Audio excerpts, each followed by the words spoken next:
தமிழகத்தில் ஓரிரு இடங்களில் மழை பெய்துள்ளது. புதுவை மற்றும் காரைக்கால் பகுதிகளில் வறண்ட வானிலை நிலவியது.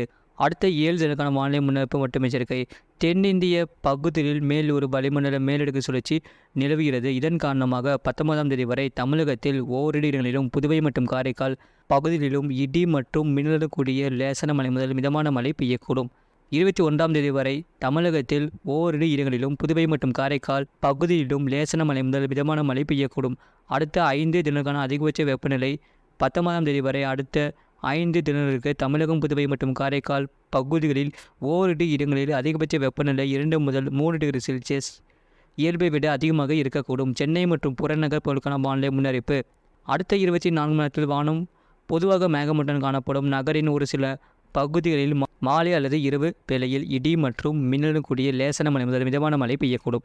அதிகபட்ச வெப்பநிலை 35 முதல் 36 டிகிரி செல்சியஸ் ஒட்டியும் குறைந்தபட்ச வெப்பநிலை 27 முதல் 28 டிகிரி செல்சியஸ் ஒட்டியும் இருக்கக்கூடும். மீனலுக்கான எச்சரிக்கை. தமிழக கடலோர பகுதிகளில் 19ஆம் தேதி வரை மன்னார் வளைகுடா மற்றும் அதனை ஒட்டிய தென் தமிழக கடலோர பகுதிகளில் சூறாவளி காற்று மணிக்கு 35 முதல் 45 கிலோமீட்டர் வேகத்திலும் இடையிடையே 55 கிலோமீட்டர் வேகத்திலும் வீசக்கூடும். வங்கக்கடல் பகுதிகளில் 16ஆம் தேதி வரை தெற்கு மற்றும் மத்திய வங்கக்கடல் பகுதிகளில் சூறாவளி காற்று மணிக்கு 35 முதல் 45 கிலோமீட்டர் வேகத்திலும் இடையிடையே 55 கிலோமீட்டர் வேகத்திலும் வீசக்கூடும். அரபிக்கடல் பகுதிகளில் 18ஆம் தேதி வரை அரபிக்கடலின் மத்திய பகுதிகளில் சூறாவளி காற்று மணிக்கு 35 முதல் 45 கிலோமீட்டர் வேகத்திலும் இடையிடையே 55 கிலோமீட்டர் வேகத்திலும் வீசக்கூடும். மேற்குறிப்பிட்ட நாட்களில் மீனவர்கள் இப்பகுதிகளுக்கு செல்ல வேண்டாம் என்று அறிவிக்கப்படுகிறார்கள். கடந்த 24 மணி நேரத்தில் பதிவான மழை அளவு ஏதுமில்லை.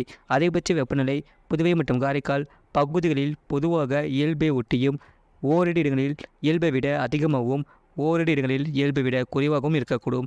மதுரை விமான நிலையத்தில் 38.1 டிகிரி செல்சியஸ் பதிவாகியுள்ளது.